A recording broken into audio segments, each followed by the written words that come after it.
true. But what he can get done in the lane is an entirely different question, and I'm not sure if Thunder are going to like that answer. Yeah, I have to agree. I think it's better than last draft, that's for sure. That's for sure. Last draft was horrendous, though. Yes, let's be honest, that was not a good draft. Yeah, I think Pakaz Morphling, if he goes for the stats Morphling, is pretty good against Lifestealer, because that kind of Morphling went for like Montescotty, right? And that's pretty good against both Lifestealer and DK. I'm actually a big fan of the Morphling in this draft. I think it's a kind of a free Morphling game. Yep. That said, I do agree with your point of Coddle not being a threat whatsoever. It's really up to what Dark can accomplish.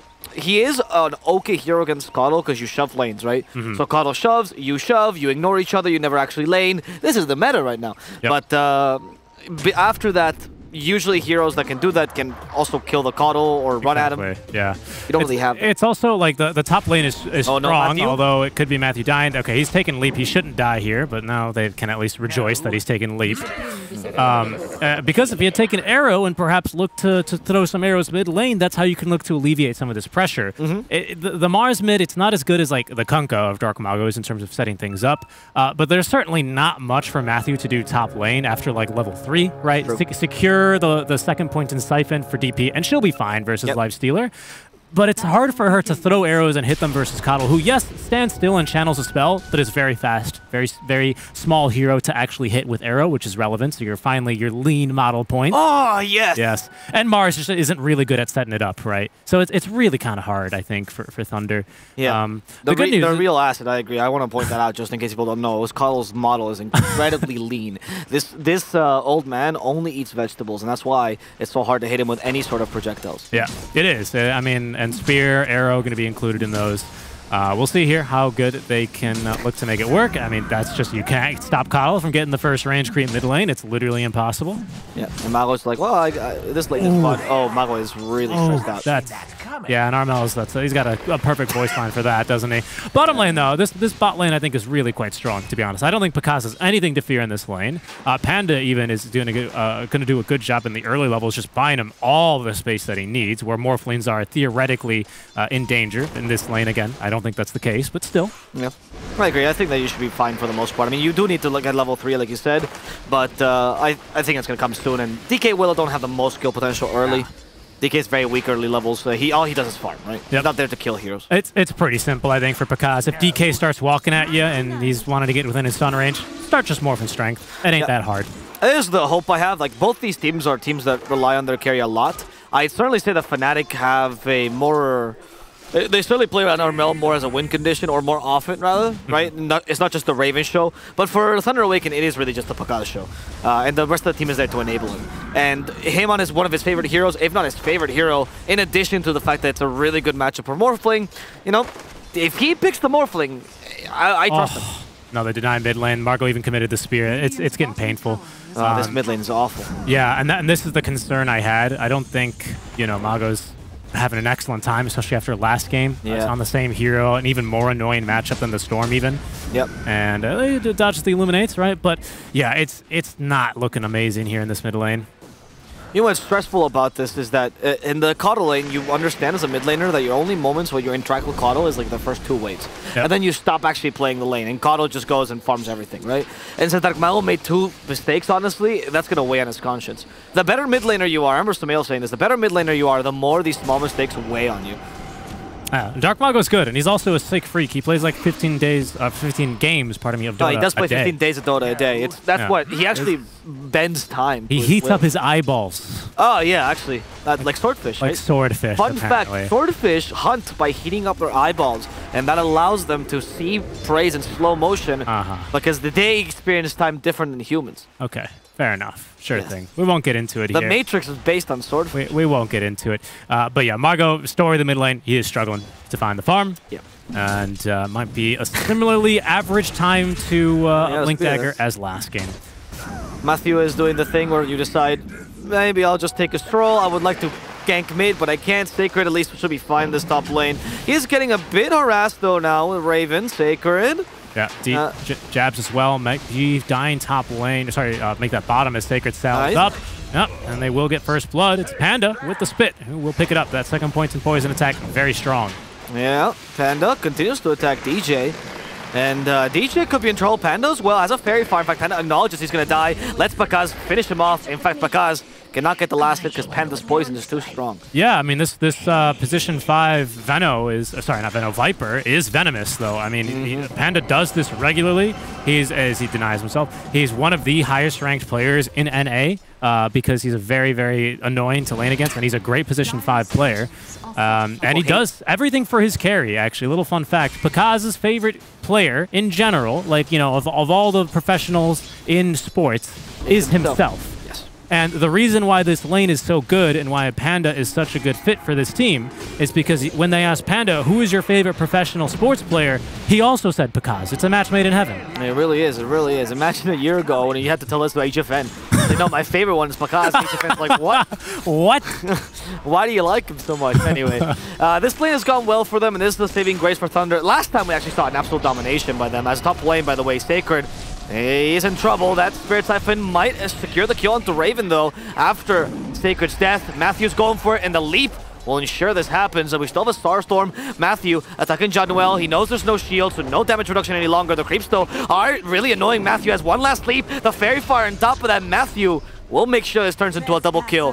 On Thunder, the 4 kills they've gotten have been on both of their supports. Yep, and Mago's doing something pretty cool in the mid lane in the meantime. You'll see he's approaching from an awkward angle, and that's because he just farmed Coddle's easy camp in front of him. Nice. If there's one thing that Mars doesn't really care about, is as long as he doesn't, die immediately to eliminate, as he predicts that one, he can tank 1 or 2 of them pretty easily. It's basically the mid lane Mars, or off lane Mars build for mid, just faster. And so there's going to be the Soul Ring for some more mana. That's Radiant structures. I reached the button.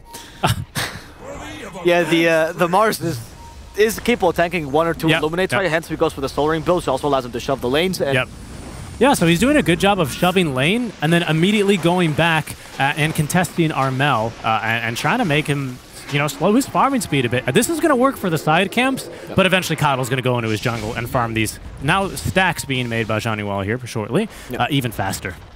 Yeah, well, at least it's not the domination of last time, right? No. Which is a huge relief for Thunder. There's also not this high-pressure Beastmaster. The Dragon certainly will be able to do a little bit of work later with Dragon form, but the work's going to come into the mid lane where like Mago already gets the first kill on Armel.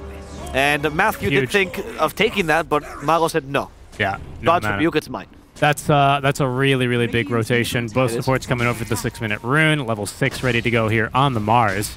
And now Thunder, I think they can start to say, yeah, we get to play some Dota this game. And that's where they shine, right? Because they do play very, very well with Pakaz by basically playing as 4 on the opposite side of the map of where he is. That is very true. And that's how they make space for him early, and then they just literally follow Pakaz wherever he goes. Pakaz says jump, and they go how high. Exactly. When he has items. Before then, they go, get away from us. Jump. What are you doing? What are you doing here? Get away from me. And now Mago even going to contest a small stack. There's more of these to be had in the Dire jungle, and he's going to get most of the creeps. He misses out on 2 of the big creeps. Nope. Panda might be called Panda, but he's more like a lapdog, really. He just follows whatever core that he thinks is the strongest right now, and currently is starting that Mago, and he's been disturbing this Coddle's farm, and they've been doing a decent job of countering Armel, not through heroes, but rather through strategy, which is impressive because Coddle mid is honestly looking really strong right now. Yeah, I mean, Coddle still, you know, he's going to be the richest hero in the game. It's no surprise. His GPM still pretty untouchable. Is matching him, though, which is impressive. Yeah, and again, every single little bit of gold that they take away from this Coddle that they put on Mago, even if Panda takes it, but Thunder are going to be very, very happy with that. Of course, the problem, though, is that by doing this, they are giving Raven a freer lane than they would have otherwise. They can't really gank this Lifestealer. Not like Mars could do much against them anyway. And Lifestealer is a faster carry than Morphling, something that could come into play a little bit later here for Fnatic. And here's where Fnatic is really going to like just go absolutely ham on this Coddle. The bots are being delivered now for Armel 8 minutes in. It is going to be difficult for Thunder, who don't have any really natural bots builders, to try and contest his global mobility and his farm. But Mago is keeping the Willow at bay. Inside another Toxin, she goes. Goodbye to DJ. And this is important because this was the Dragon form already committed here by Jabs, and he wasn't able to really hit the tower with his first Dragon form. Actually, huge win for Thunder by doing that. Absolutely. Yeah, absolutely. They gank towards Pakaz's lanes. Again, Sacred's totally fine. He's been fine here since level 3. Again, it's kind of the DP versus the melee strength hero matchup. And all so good so far for Thunder. Armel is going to mirror that rotation now as he looks towards the top lane. Not throwing out the Illuminate quite yet as he wants Sacred to kick this one off first. There's going to be the Frost Shield of Blind. Sacred is going to be able to tank at least a bit here thanks to the Infused Raindrops and the Bracer, but he is slowed to a crawl, siphoning a couple of heroes, but that last one's on to the Lich, not known for being tanky. And Mago is here, trying to throw the arena. Oh, but Armel's just a bit too speedy.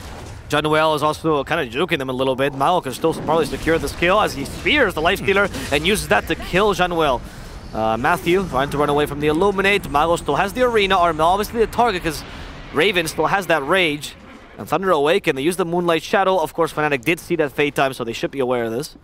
Yeah, no surprise to them. They just wanted to not get caught any further. And Armel, he beats him back to mid, right? That's the BOTs. He farms one more wave. He already applies pressure. This is what I mean. It's hard for Thunder. They're always going to feel like, in the early game at least, they're going to be kind of reacting to these coddle rotations. It kind of limits the moves you have to make if, you know, your tier 1 is always under attack in the first 15 minutes. Because a horse stampedes it. A horse stampedes it and a dragon comes and spits on it, right? Yeah. So far, though, the dragon has not been able to spit on this bottom tower too much. No. Jabs has been held at bay, again, a lot thanks to that first arena. And speaking of putting things on tower, Sacred's going to let loose the Exo Spirits now. Yes, he's going to put the ghost on the tower. Yes. Well, he does. He's going to sick him. Yeah, he's going to... Do you think DP, like, throws him like baseballs? That's what he does. He just whacks him with the tower. That's what deals damage. Over time, the Banshee remnants of her previous lives return to haunt the present. Oh, wow. Oh, so she believes in reincarnation. That's very interesting. Panda. So, yeah. He got hit by the Illuminate, which means he's dead. Welcome to Coddle Gaming. Yep. And meanwhile, back top, Sacred, the Reiki's pulled back the Ghost, so that's going to allow Mago to get this tower. With Arena of Blood in tow, Fnatic not really too interested in contesting this push. Instead, they're more eager to potentially get a catch on the Pakaz. Again, a bit difficult here as he simply starts strength gaining, and yep, that's their kill attempt. Fnatic needs to buy crystals to protect against this. Yes, they do against the past lives of the DP. Dark Mago is very close to that Blink Dagger, so this time they are looking like they'll be able to make plays, and Pakaz is going to be going for the stats build we talked about earlier, that Manta style into Scotty. Let's see how that works out. You know what I completely blanked out on is that Coddle is a vessel builder, and it kicks ass on him. Oh, and he yeah, farms it incredibly quick. I mean, that's a good point. This is still the item that counters Morphling, isn't it? Yes. So what Pakaz needs to do is don't fight at all until you get Manta style, right? Pretend like this is just a PvE game, because Fnatic is going to run at you. Raven is close-ish to his armlet, right? Once he gets that, I think you can start putting pressure if you want to. If you don't go for the armlet Dezo, I think you can fight on the armlet, and then you just build Sanj as you go. Okay, this is where Fnatic can finally look to now up the pressure versus Morphling. As we saw before, I mean, an Invis, Willow, she pops up, she hits you with Curse Ground. Oh no, I'm going to be stunned in 4 seconds. No threat. However, Blink Dagger for Jabs, which is on its way, is a big threat.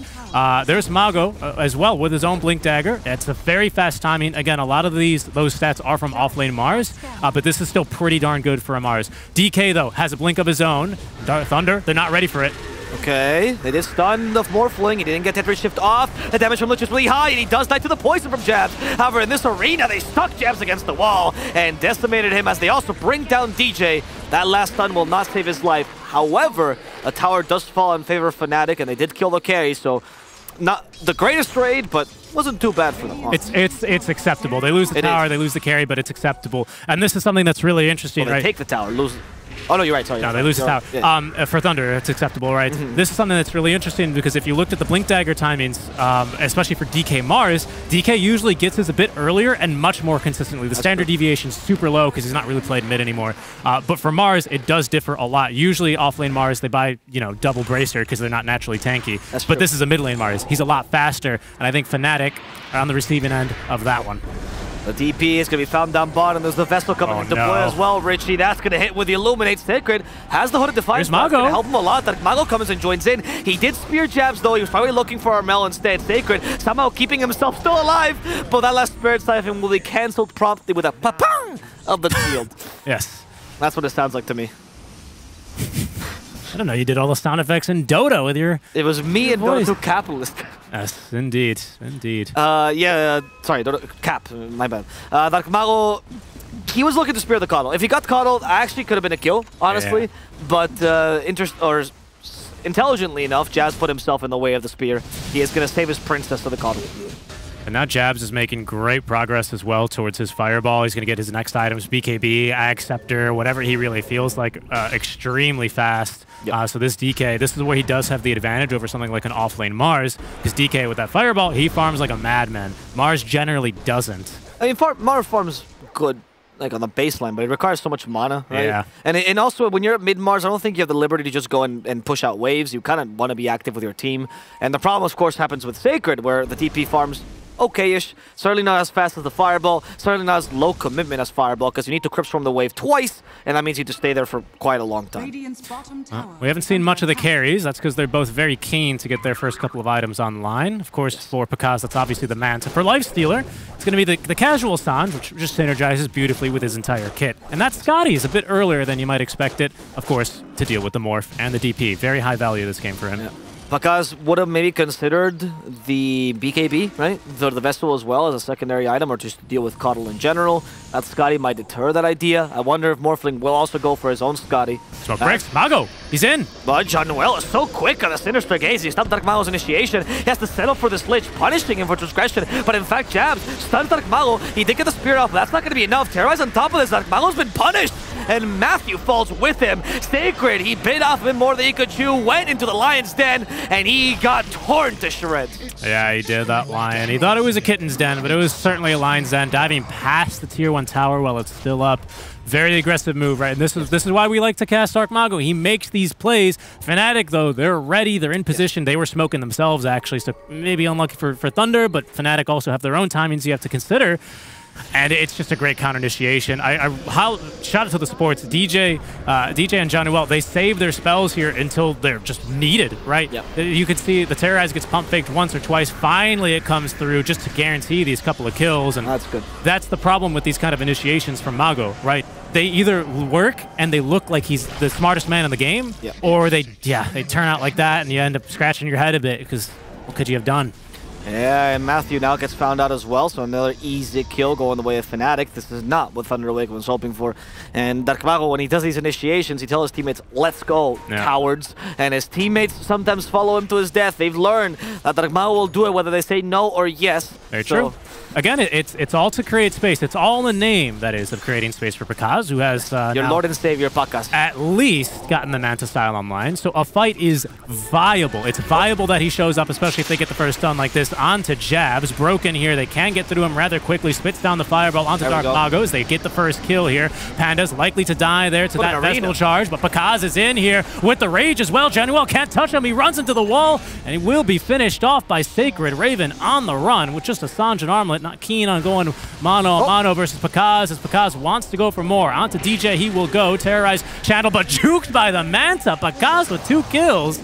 And he's ready to fight on just the Manta, Avo. That was so good to Dark Mago, and this is the beauty of this player. He initiates on you, and you go and say, is he throwing again, or is he actually making the play of his life? And that was the slather in this case.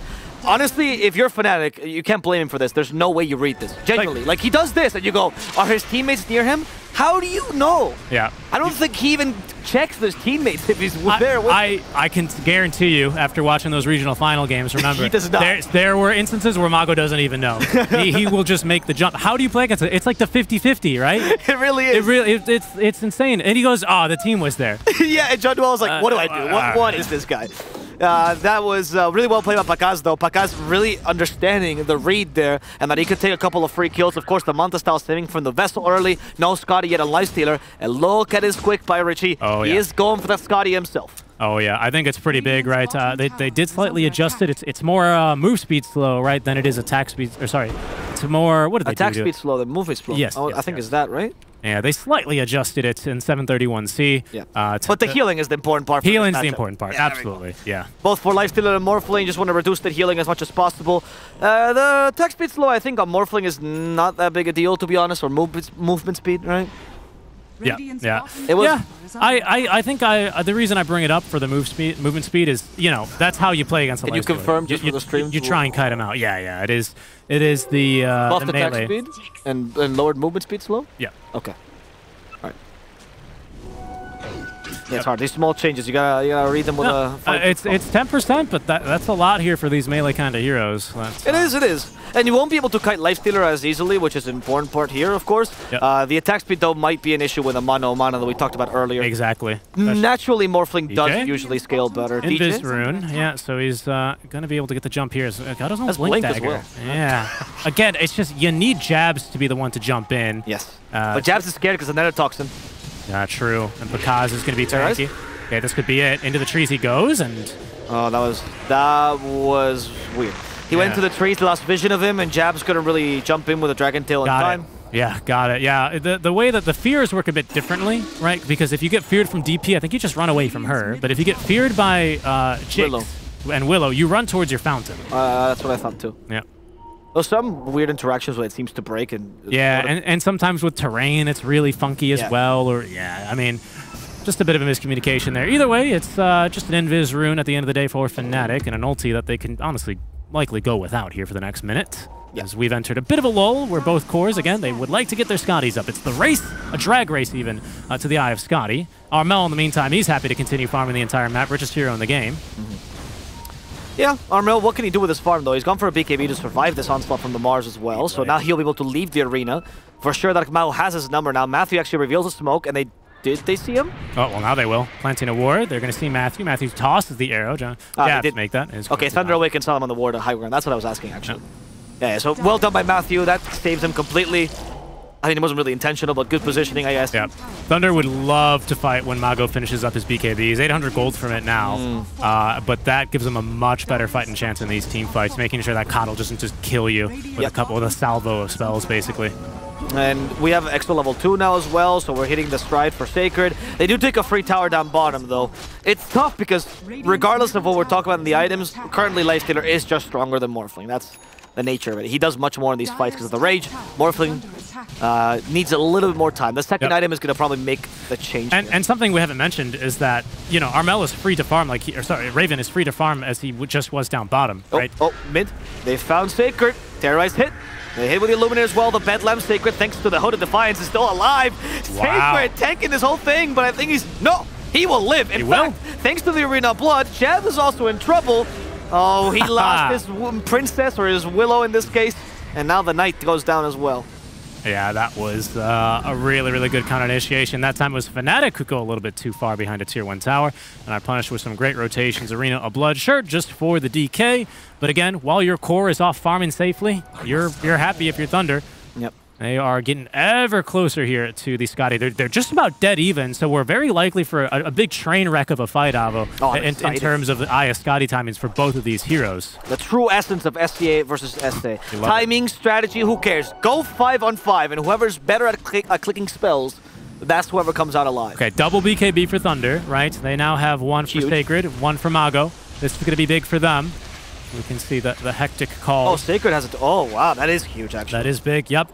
Coddle, of course, he's got one for himself, and this DK is a bit further behind the rest. With this Scotty coming up momentarily here for Raven, I don't think Fnatic are going to wait for this. It's getting about that time where first Roche becomes the objective for both teams, and you know, you set up that 5 minutes, you know, farm your next item, take tier 2s, yada yada yada, right? Yep. The song and dance, but there's one team that's radiant in every single game, and they have the advantage. They do. And Thunder Awaken. And they've got the BKB advantage right now. Yeah. And the Eye of Scotty. Pakaz has purchased it. Thunder. They also have it on Raven. No, they don't have it just yet. They actually could use a small window opportunity. It's tiny. For a huge team fight. It's tiny. But that is the strongest hero this match. For Dark Mago, always banned, but this time they look for the fight, and they're going to fight Roche, the big guy. Okay, so they go for the safe option instead. Trying to look for a kill is a bit difficult. Fnatic setting up for this fight. There's the Blinding Light to annoy them, but they didn't hit Pakaz. Was well positioned here. Scotty's ready. Raven's on the way. Raven is on the way. However, this Roche is falling quickly. The Exo is taking it down. Terrorize might hit Sacred. Sacred's going to hit the Bramble. Went out of the pit. He still has the Exorcism. Pakaz out of the pit. You're totally right. Mago. Sacred's almost about to die. Mago creating some space. Pakaz to face the Roche. He just got back. She got the Aegis. And Mago, he's still keeping the enemy team at bay. They're getting jabs arena. too. Mago might die. No, he's actually surviving just barely. Raven in trouble. Scotty is ruining his life. They go for DJ next, and he is not going to be a good vehicle. He just crashed on the side of the road. One passenger trying to escape. Bakaz does not want to leave him to live. Raven, luckily with a rage, will allow himself to go back home safely. Yeah, but Armel is just the entire time casting these big illuminates on the backlines. He ends up picking off 2, I believe, towards the end of that fight. And he doesn't even use BKB, so he conserves that, just playing the coddle like he's supposed to be, long-range spellcaster, just kind of demolishing things. Pakaz makes the move to just get out of the pit as soon as he sees Terrorize. Don't believe it would have caught him here. I think Raven's choice to immediately leave that team fight made that team fight so much better for Fnatic than it had any right to be. You can see it here, right? Because of the arena, they actually keep him at bay for so long. He goes and fights for a little bit, and the moment Roche falls, Raven, the ever-consistent carry, gets the kill on Mars, or tries to, and then just leaves. Yeah, again, it's Armel. He gets hit, not on this one, but he just keeps throwing these horses over, man, and Mago's got nowhere to go. These horses. Can you imagine if you just see an old man on the side of the road and he just keeps throwing like ponies at you, dude? Yeah. What would you do? You slap him. That was the choice that Mago chose. I mean, very little else you could do, I suppose, if he also solar binds you and he can't move, but, you know. What would that be in the real-life equivalent? He'd like... oh, the old man's bald and he flares you with his eyes, right? There we go. With his bald head. There we go. Krillin style.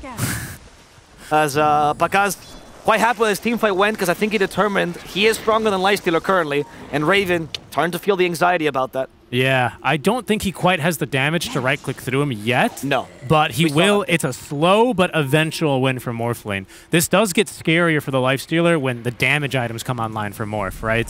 And right now, what's he got flying towards him? Don't see anything too crazy here. Just the crystals. It's bang for your buck, and as you can see, it's quite fast here for the Morph. They have to pull, of course, from the patch average because not a lot of Morphlane. I think the first one of the tournament here. This is the best bang for your buck, I would say. Yeah, first time this major. There we go. Oh, wow. Awesome. New record. New record. Bakaz, best Morph in this major? I'd say so. I'd say so. And the worst one, though. Yeah, he really does. Yeah, and he's also just statistically average, so it's hard to say. He's everything. Yeah. He encompasses Morphling itself.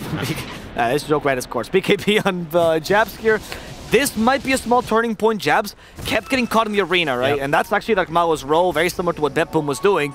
Now with a BKB, he'll be able to just ignore this God of War. Yeah, not only that, honestly, Panda has been doing a great job every fight at just wherever the DK is, he spits on him. Mago is going to BKB immediately as they turn now for the kill on Johnuel. Spear will collect him on the tree. Raven cuts it down, and there's the E-Blade from Armel as he's been farming up. Arena is up, but Jabs with his fresh BKB jumps in and deletes Dark Mago. Johnuel eventually drops as that's the Chain Frost bouncing around. There's going to be the Vessel applied to Matthew, but without the Solar Bind, that's not going to be enough damage for the kill. Sacred did use the Exo for this as Panda, and he's going to be forced back, and he's looking for some more damage onto Armel. Stunned up, left high and dry. I believe that's going to be Thunder losing 2 for 1 then, but they still conserve the Aegis. No, I think Raven actually went for the psychological play, right? Because he bricks the tree, and you're like, what does that do? It's not Hoodwink. No. And then Mago thought, does he think I'm fucking Hoodwink? I don't know. And he just went on him, like, I'm going to kill this Lich. Who does he think he is breaking my tree? And all of a sudden, they got baited into it. Yeah, I'm not really sure what it was about either, because it's not like when you're stunned by a spear, you lose vision like a Hoodwink, right? No, none of it. I'm telling you, it's a psychological warfare. He knows Mago would get baited by that. And I guess he did. It was for his own vision, I would presume as well. Yeah, right. Just in case Lich dies. Yeah, exactly. Yeah, just in case he dies. That's the real analysis, but you know, we like to make fun. DD here for DJ.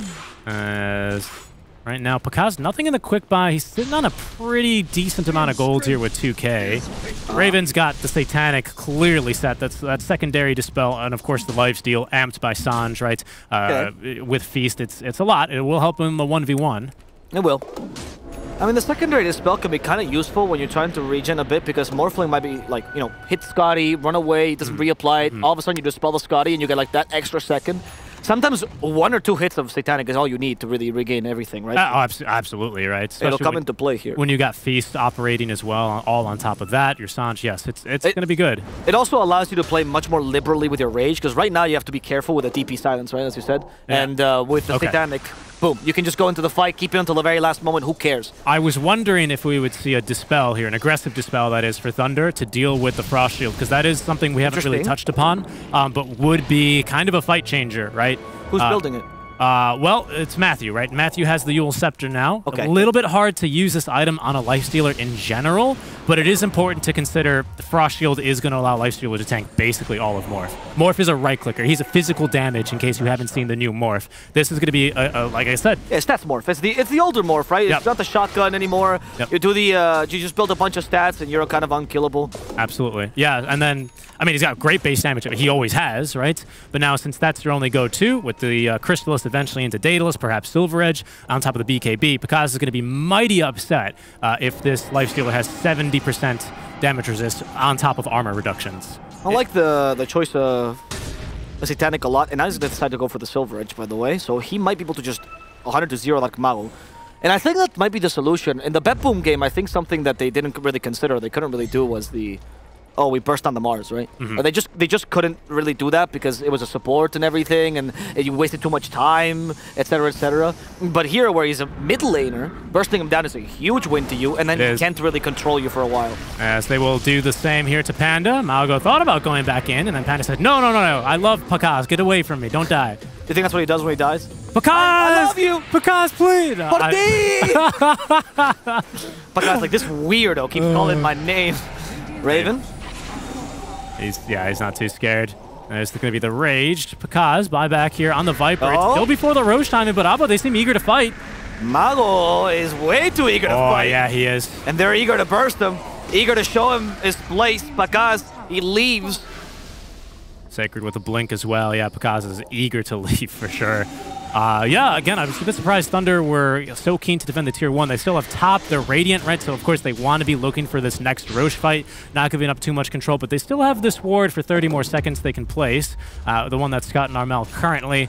They have a top Tier 1 as well, you know, that they can play around, so...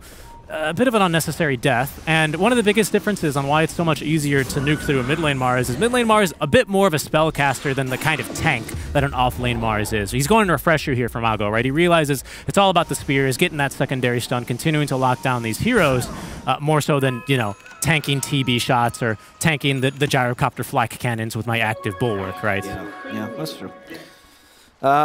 It's gonna be a rough survival, though, for him as a result, because, yeah, you're right, double spear, double arena is going to be a huge idea, but once you get Silver Edge, I feel like you kind of need to tank at some point, or they just burst through you, and this is what I was telling you. He's just a really prime objective. I think the idea of not going on the enemy tank is long dead in Dota as long as you have the right items to deal with them, you know?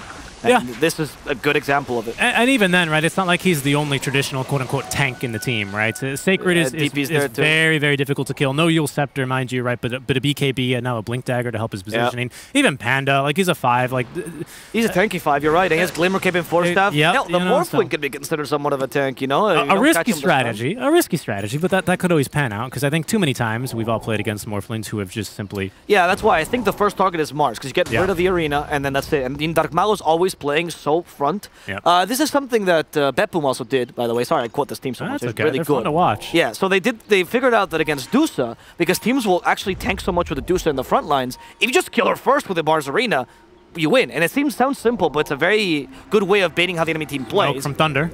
As Sacred will be the first one to lead. Dark Mago, there he goes. He goes for the crazy play, but he doesn't get it.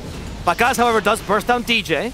As Sacred, okay, he's in the middle of this fireball. There's the arena finally coming out, and there's no rage on the Lifestealer currently in the backlands. They're on to Armel. That's what they wanted the whole time, as Sacred and Dark Mago just annoy Raven. Raven realizing, oh no, they killed my mid laner. Jabs is down as well, and Raven has no rage. He's forced to go into a creep, but that creep is made out of paper. Now he's stunned and speared and killed. Triple kill for Pakaz. And that's the execution you expect from Thunder. Yeah, Pakaz just kind of, he's the widest guy on that smoke gank, so to speak, right? He swings around from basically here, it seems. The widest, all right. The widest, the most wide, yes, that's correct. You know, like the wide walk, you know, the meme. Sure. And he cuts down DJ. Armel's in a very similar position. Again, doesn't get the BKB off, wouldn't have really saved him. And everyone else is kind of distracted by Mago and Sacred, the two quote-unquote tanks we were talking about. You could see, right? He enters the fight from a perfect position, and the tanky cores, at least for Fnatic, are up front. There's Armel. They see him, and they kill him basically instantly. Like, the only reason I think Pakaz even went close to them was actually to get the rage, right? Like, morph into Lifestealer and get his rage, right? Yes. And that's how he just killed Kato. BKB or not, there's nothing you can do against the Lifestealer Goal Frenzy plus the Scotty that Morphling had. And this is a serious push, eh? That we're catching picture-in-picture. That's a tier 3 tower down. I agree, eh? They use whatever was left in that Exo, and they get through the tier 3 and likely the melee barracks without buybacks. Roshan is going to be up in 15. They have Panda. Yeah. He's just parked in the pit scouting. Finally, he's going to leave. Look at these hosers. They could do nothing to stop these hosers. They could do absolutely nothing. Mago now close to the A on this, so that's going to give him the tank ability we're talking about, because he's starting to realize maybe my role is not so much of milling arenas. He's not the Roman architect this game. He's just kind of the guy who packs who takes the punch. Okay, this is a bit of a risky fight. This Elder Dragon form activated. Armel giving chase. They know for sure Roche is up. Mago is going to whiff the spear. Armel's first BKB of the game now. Yeah. Matthew and company eating a lot of damage from the Illuminate, but they will disengage as Armel's BKB wears off. And likely Thunder here looks for the re-engage. I don't know about that BKB as well. I mean, it was scary otherwise. They have the Infest Bomb. This is not the best use of Lifestealer these days. Here goes. As they go into the Roche pit to try to steal the Aegis. Can they accomplish it? No. Pakaz takes it, and the arena gets Armel again. He had no BKB this time. Armel, he's feared. He's going to hit the wall. He's going to die. Jabs also falls, and this poor Lifestealer sent up in the air. He does have a rage, but no TP, so he can only deal with the supports right now. Sacred could be his target. The help from the Terrorize. Pakaz, though, has slowed him down thanks to the Scotty, and Mago with his Revenge Spear. They even forced the X off of Sacred. They all fighting Raven. Raven is strong, but is he strong enough? Pakaz will show him he's certainly not. Dark Mago finishing off the last unit here, which was the Lich, as Willow managed to make the sneaky escape away. Yeah, big fight for Thunder. They get the Aegis. Armel pops his BKB. You were a bit inquisitive on the timing, and I think it ends up showing there. The arena completely wrecks him. Nowhere for that corralled horse to run off to. And Sacred. This poor old man running into walls. Couldn't find anything. And Thunder, there's no buyback. I don't think they know, but there's no buyback on a Raven. All the buybacks have been used. DJ's got it in 30 gold, so if he dies, he's likely to have it in but a few seconds. But Pakaz with the DD rune is making very quick work of the structures. I don't know. That's the exact right play, though, because if you don't get the throne in this time, I mean, you still have 3 heroes. No, you have to remember, no ping. Back in the Annie Major, they went for barracks. They lost the game, Avo. Not here. They've learned this is why. This is why they have Pakaz. This is why Pakaz is Panda's favorite player, because he makes the calls. He makes the calls to go for throne. 30 seconds. 10 seconds for the Cuddle to come back. They have to fight. They have to delay this. They go. And they kill Pakaz, but it's only his first life. Jab's already activated that BKB. The arena's still working here. Pakaz is back. However, Armel finally making it. Jabs is dead. The Willow bought back. What can they do? They have a terrorized Pakaz. The BKB. They're trying to kill the throne, but that frost shield's working. There goes the Lich. No more frost shielding for you. 10 seconds. 10 seconds, and the life stealer's back, but will the throne last that long? It doesn't look like it, Avo. Thunder, they're doing it. The GG. They've evened it up 1-1. Wow. All the horses came that they could not conquer. No.